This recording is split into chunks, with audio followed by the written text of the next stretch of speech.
The chandeliers in the Hall of Mirrors once shone like 1,000 suns. Their light bathed Marie Antoinette in gold as she moved through the endless corridors of Versailles. To the world, she seemed untouchable, a queen wrapped in silk and jewels, crowned by music and ceremony. Yet behind the mirrors that reflected her grace, there lingered a stench that no perfume could erase. Versailles was never the paradise it claimed to be. It was a palace of illusions, a golden mask stretched thin over rot. On autumn nights, the queen would walk through rooms filled with flowers and sachets of scented powder. She knew what they were meant to hide. Chamber pots slid under beds, waste tossed into gardens, rats scurrying across the kitchens. Every corner of the palace whispered the truth. The grandeur of Versailles was built on a foundation of filth. Marie Antoinette sensed it too late. She was surrounded by splendor that had already turned into a trap. While the candles burned bright inside, the people outside starved. They did not see the woman who tried to shape reforms, who dreamt of cleansing a palace rotting from within. They only saw a queen who floated in perfumes while their children cried in hunger. And when the gates finally broke open, what they found inside was not heaven, but decay. This is the story of how Versailles, the jewel of kings, became the coffin of a queen. Stay with this story until the end, and you will see why the fate of Marie Antoinette still haunts the world. Subscribe now, so you never miss the truths that history tried to hide. Long before Marie Antoinette walked through the mirrored halls, Versailles was nothing more than a hunting lodge. It stood in the marshes outside Paris, small and modest, a retreat for kings seeking silence. When Louis XIV looked upon it, he saw not a retreat, but a stage for eternity. He believed he was the sun itself, and that the world must circle around him. To make that vision real, he demanded a palace so vast and radiant that no rival in Europe could ignore it. Stone by stone, Versailles grew. Architects stretched corridors in perfect lines, carved gardens in endless symmetry, and aligned every window so that the first light of dawn would fall as if from heaven. It was a palace that did not speak of comfort, but of awe. It announced to every noble who entered that the king was more than a man. He was a force of nature, a god among mortals. Yet in the brilliance of marble floors and painted ceilings, a flaw was sealed into its very bones. The designers gave every thought to grandeur and none to survival. There were no true drains, no hidden pipes, no system to carry away the waste of thousands who would soon live within its walls. Versailles was born not as a home but as a spectacle. It was never intended to be lived in with dignity, only to be admired from afar. Louis XIV forced the nobles to leave their lands and gather at his court. They came dressed in silks, bowed low before the sun, and remained under his gaze. To the outside world, it appeared as a triumph of order. To those trapped inside it was a gilded prison. They dined, they danced, they whispered, yet none could leave without the king's permission. Versailles was not a palace of freedom, but a cage lined with gold. Marie Antoinette, arriving more than half a century later, inherited not only the corridors of light, but the secret rot planted from the beginning. She moved through rooms designed to dazzle, but felt the shadow of that ancient mistake. The palace she called home had been conceived as a mask, beautiful on the surface, hollow at the core. The Sun King had secured his glory, but had left a poisoned gift to every ruler who followed. It was this gift that would one day drag her name into the fire of revolution. When Marie Antoinette first stepped into Versailles, she entered a world that had reached the height of its glittering illusion. Every morning, the ritual of the king's awakening filled the corridors with ceremony. The lever du roi was not simply the rising of a man from his bed. It was a spectacle witnessed by courtiers who fought for the honor of fastening a button or presenting a robe. Life itself at Versailles had become theater, a stage where every gesture carried the weight of politics and pride. Banquets stretched deep into the night, tables overflowing with silver, crystal, and endless courses. Music spilled through the galleries, violins rising above the chatter of courtiers, while candles reflected endlessly in the mirrors. Balls followed feasts, gowns swirling in rhythm, the perfume of powdered hair mixing with the sweetness of roses arranged in golden vases. To visiting kings and ambassadors, Versailles was a dream. They wrote of a palace that seemed divine, a place where humanity had touched perfection. Marie Antoinette shone in that theater. She was admired for her youth, her elegance, her laughter that echoed under painted ceilings. To those who watched, she was the jewel of the spectacle, a queen who embodied grace. Yet even as she danced through glittering nights, she began to sense something unsettling beneath the perfume. The air was thick, almost cloying, and no window opened wide enough to let it escape. The courtiers pressed scented sachets into their clothes. Fountains of fragrance were poured into the air. Flowers were replaced daily in towers of bloom. The result was a sweetness so heavy it made breathing difficult. Antoinette noticed how guests praised the scent while turning their heads away, as if to avoid something lurking beneath. She soon learned what it was meant to cover. Behind the fragrance lay a truth that none dared to speak aloud. The perfume was not only a luxury, it was a shield. It masked the corridors where chamber pots were hidden. It veiled the odor rising from gardens used as dumping grounds. It disguised the staleness that clung to rooms crowded with too many bodies. The queen could not escape the knowledge that every rose, every drop of perfume, was placed there not only to enchant, but to conceal. In the height of splendor, Marie Antoinette stood inside a palace that glowed with gold, yet carried a secret stench beneath its breath. She was adored as the star of the spectacle, but she had begun to realize that Versailles was not built to nourish life. It was built to preserve illusion.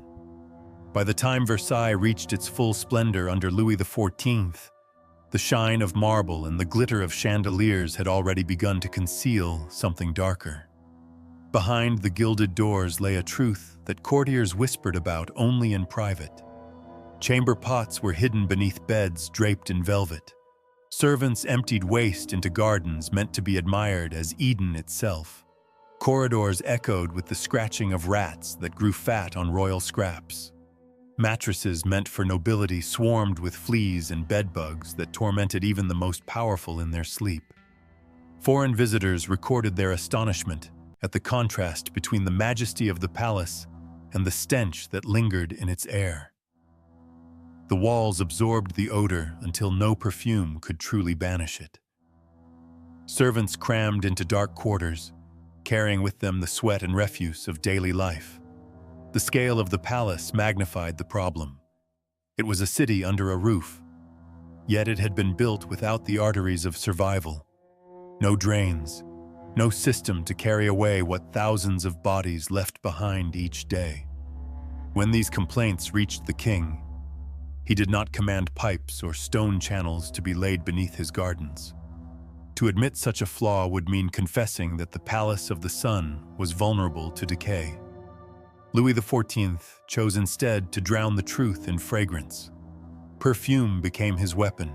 Sachets of powder were tucked into sleeves and wigs. Bouquets of roses and jasmine filled every gallery. Censers released clouds of sweetness so thick they clung to clothes and skin. At first it seemed to work. The air shimmered with scents that enchanted visiting princes and dazzled ambassadors. They returned to their countries speaking of a paradise on earth. Yet those who stayed within the walls felt the weight of the deception. The sweetness did not erase the stench. it mingled with it. Versailles breathed with a strange perfume of roses mixed with rot, musk twisted with the smell of refuse. The nobles remained silent. To reveal the filth of Versailles was to strip the king of his godlike aura. The Sun King demanded that the palace reflect his perfection, and so silence was safer than truth. They smiled, they praised, they bowed low beneath chandeliers while their feet slid across floors that carried the memory of waste. Thus Versailles entered history as both a temple of light and a tomb of illusion. It was a palace born not to house life, but to project power. A stage where fragrance stood guard over decay. The rot was not hidden from the world, only denied by those who needed the illusion to survive. When the Sun King finally closed his eyes in 1715, Versailles did not breathe easier. The brilliance he had carved into stone remained, but the flaws remained as well. His death did not bring reform. It brought silence. The courtiers stayed, the rituals continued, and the smell seeped deeper into the walls. The palace endured as a monument to glory. Yet within it, the rot spread. Louis XV inherited the golden cage. He loved its glitter and added his own touches of luxury.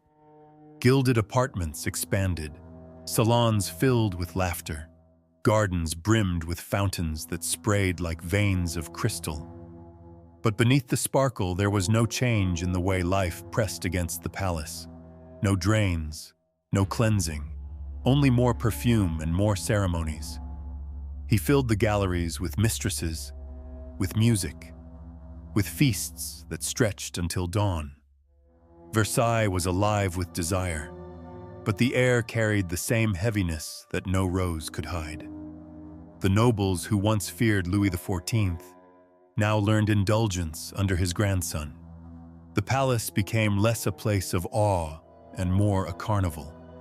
Dancers whirled in mirrored halls. Glasses of wine clinked in endless toasts. Jewels flashed across candlelight. Yet outside the gates, villages starved. Farmers bent over empty fields while their lords wasted food at midnight banquets. The contrast grew sharp, as if Versailles itself mocked the people who paid its cost. By the time Louis XV grew old, the illusion of godlike majesty had faded. Versailles was still a beacon to visiting dignitaries, but to the French people, it was a prison of arrogance. They smelled the corruption even from a distance. Letters carried tales of filth hidden beneath chandeliers, of waste disguised by flowers, of rulers who closed their eyes and laughed through the decay. When Louis XVI rose to the throne in 1774, Versailles was already a body that carried disease. The palace had become too heavy with memory, too soaked with indulgence. And it was Marie Antoinette who stepped into this inheritance. She entered a world of light that had long since darkened, a theater where every role had been corrupted by centuries of denial. She was crowned amid mirrors that reflected not only beauty, but the ghost of waste. The Queen became the face of Versailles at a time when the people had grown restless.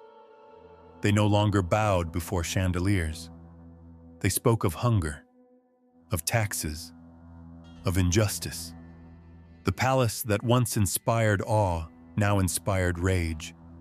And though Marie Antoinette tried to change the rhythm of that stage, she could not escape the truth that Versailles itself had been poisoned long before her first step through its doors. When Louis XVI placed the crown upon his head in 1774, the weight of Versailles pressed upon his young queen with even greater force. Marie Antoinette was no longer the playful archduchess from Vienna. She had become the target of every whisper in France. To the courtiers, she was a foreigner. To the pamphleteers, she was an enemy. To the starving people, she was a symbol of indifference. Versailles did not protect her. It amplified every rumor that drifted through its mirrored halls. She walked through chambers where once music and laughter had dazzled ambassadors. Yet she sensed how the atmosphere had shifted. The same mirrors that reflected light now reflected suspicion. Portraits of her in elaborate gowns were copied and distorted in satirical prints across Paris. Her hair was mocked, her jewelry exaggerated, her gestures painted as arrogance. The queen, who once embodied charm, was recast as a stranger who had no care for her adopted people. She tried to shape her own world within the palace. Gardens where she might breathe, small rooms where water could flow, and bathing could restore a sense of dignity. These efforts were born of her need to escape the suffocating air that clung to Versailles. But outside its gates, the people never saw marble tubs or new fountains. They saw hunger.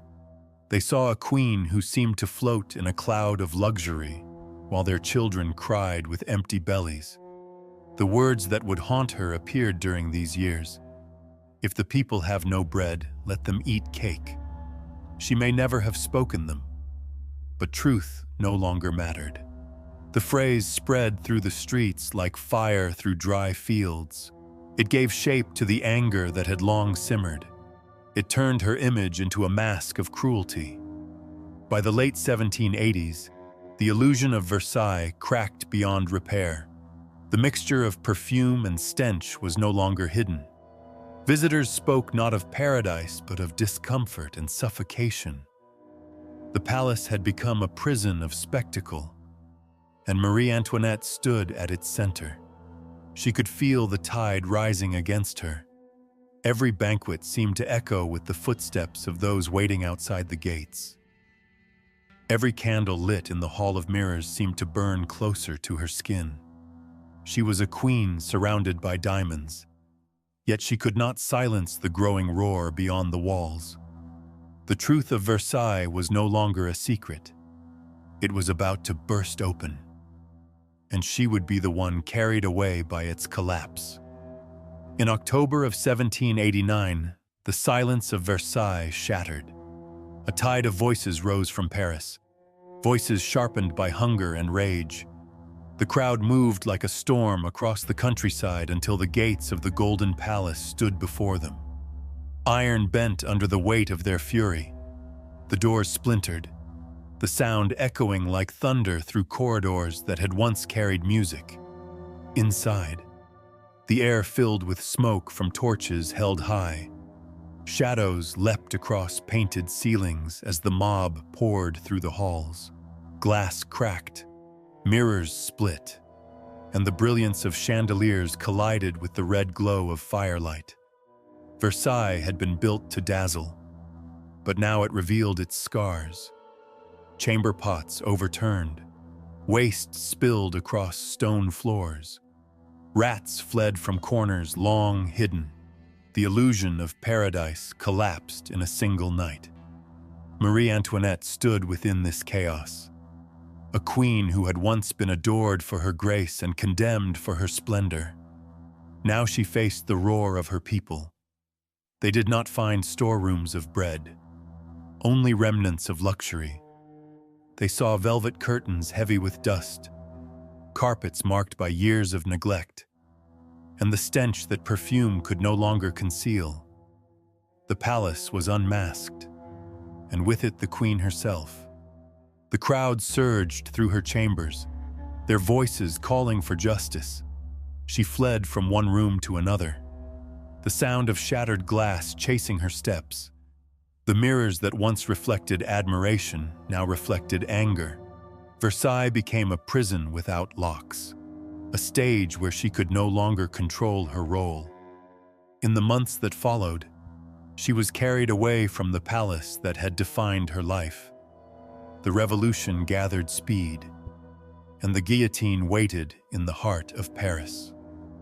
Louis XVI fell first, his death greeted by cheers. Soon it was her turn.